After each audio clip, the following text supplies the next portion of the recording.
Women, what happens when you say women? Woman.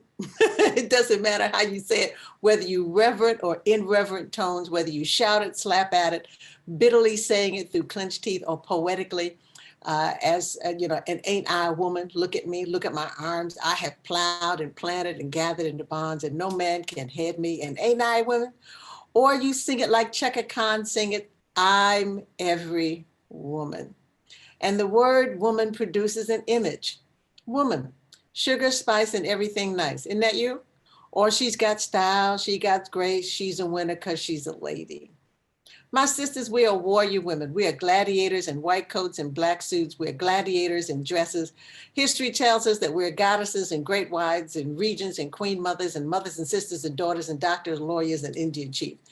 Women, chances are you know more than one, because women make up a little more than half of the American population. So chances are that you have been in community with women. And so this is Women's History Month, which is a great time for us to remember our history, take a look at the great women in the past, and then inspire new generations. And I don't just say history, but I want to say her story, if that's good, her story.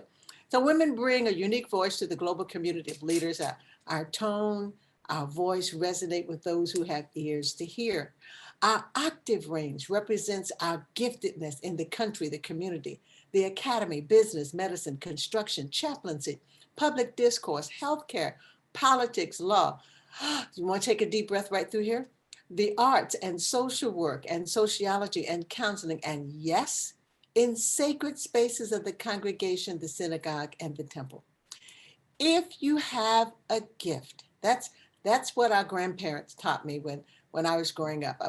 My grandparents had 16 grandchildren. And we were taught that if you have a gift, this alone is your invitation, your permission to use this.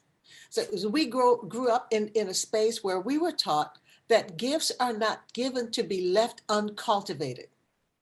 Gifts are given to be developed formally in academic settings like you are right now, or in the experiential informality of trial and error, or in the hands of God.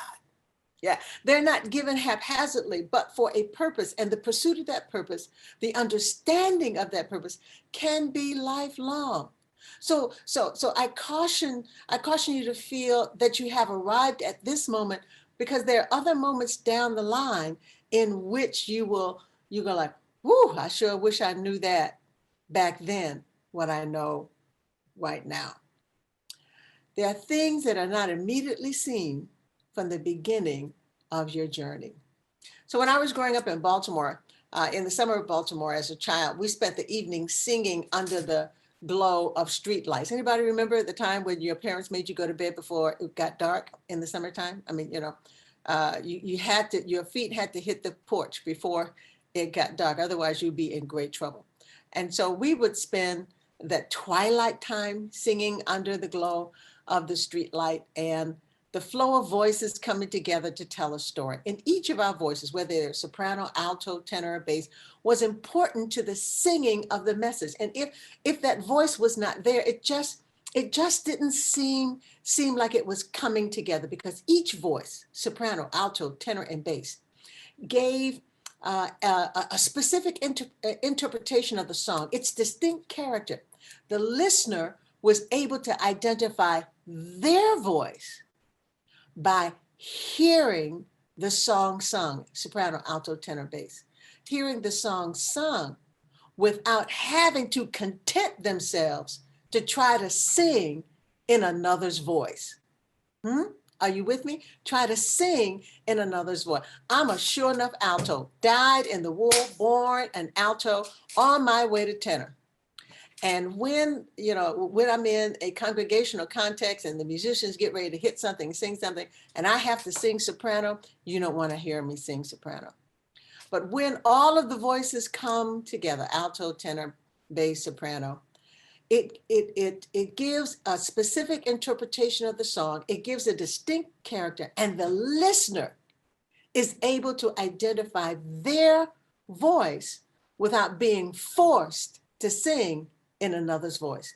And so each voice is an invitation to its counterpart. Come on, participate in the song, participate in the story. Each voice, each note, each pitch responds differently to the tune. Each adds a different flavor to the song sung. Yet each is called to blend together in a harmonic presentation.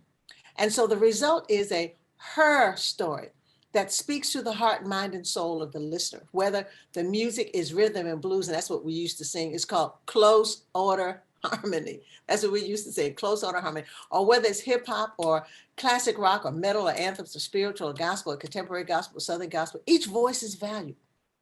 And the voice and the range of octaves is a gift. Remember, if you have it, you're supposed to use it. It's not given haphazardly.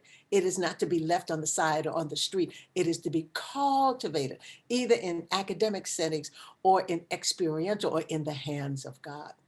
And so our voices, my sisters, add a sense of cohesive harmony to our human existence yesterday and today. And sometimes our voices express an unpopular opinion to some. Now, remember, John the Baptist lifted his voice about the coming of Christ, and Galileo lifted his voice about the sun being the center of the universe.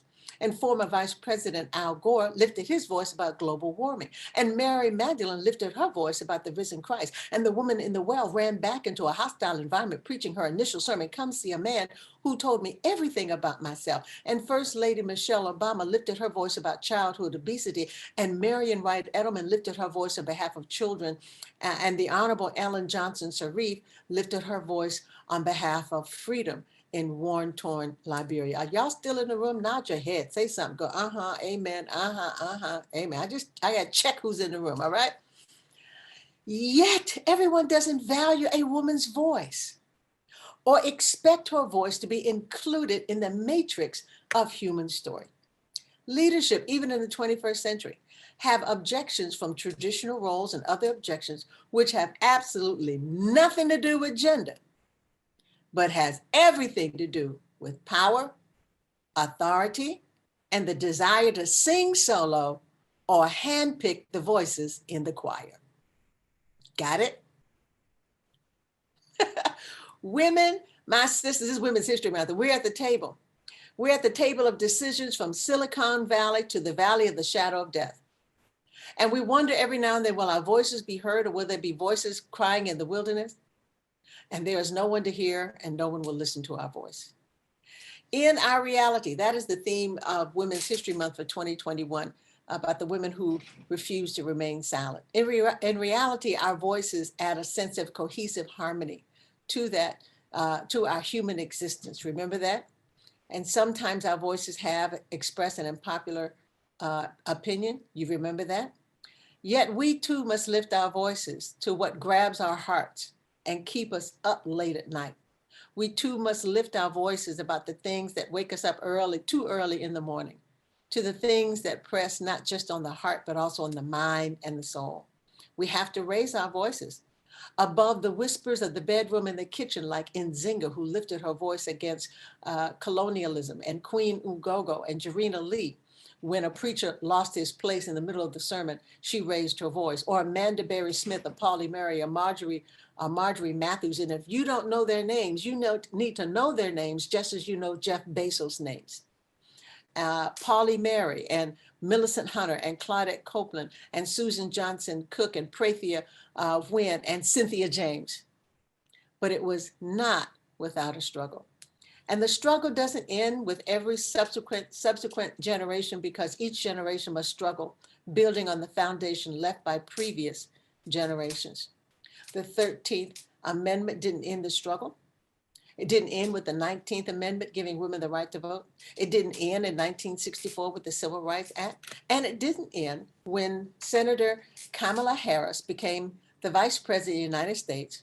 Nor did it end when the Reverend Dr. Vashti Murphy McKenzie, pastor of Pay Memorial AME Church in Baltimore City, who for over 10 years increased its property holdings from $900,000 to $6.1 million.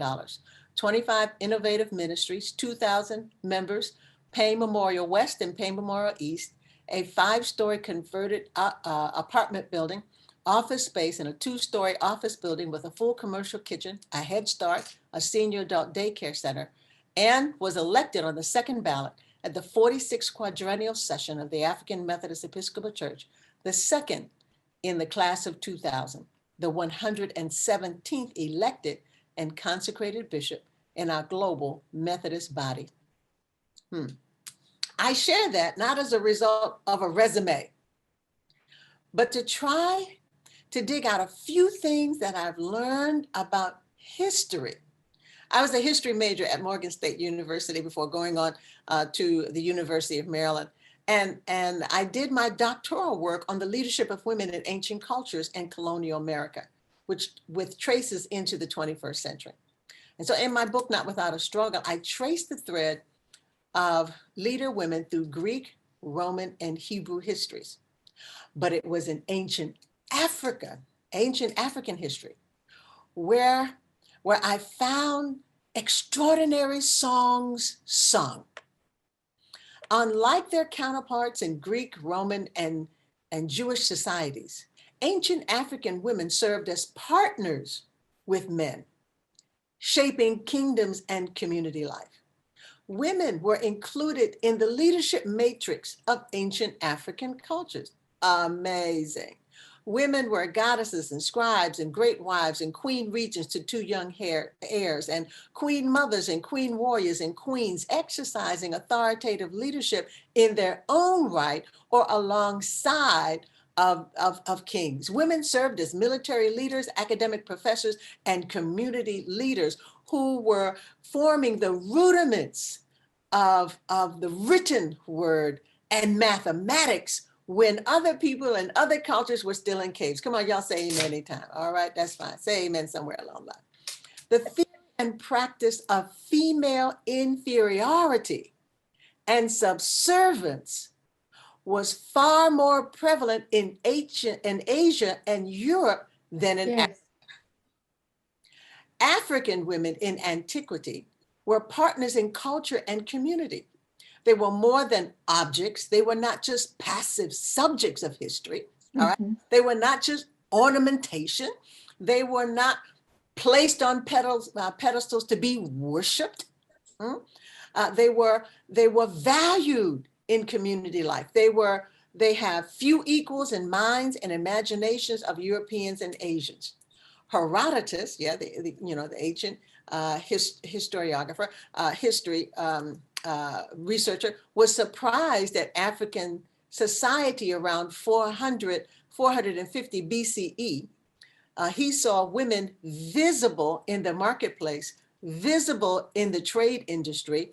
Men and women were weavers. Nearly a half century later, Diodorus was surprised that Africans did not practice infanticide and observed them rescuing children left to die by Greek families who were living in ancient Africa. He was also surprised that women experienced equality with men, and he mistook that equality as female dominance.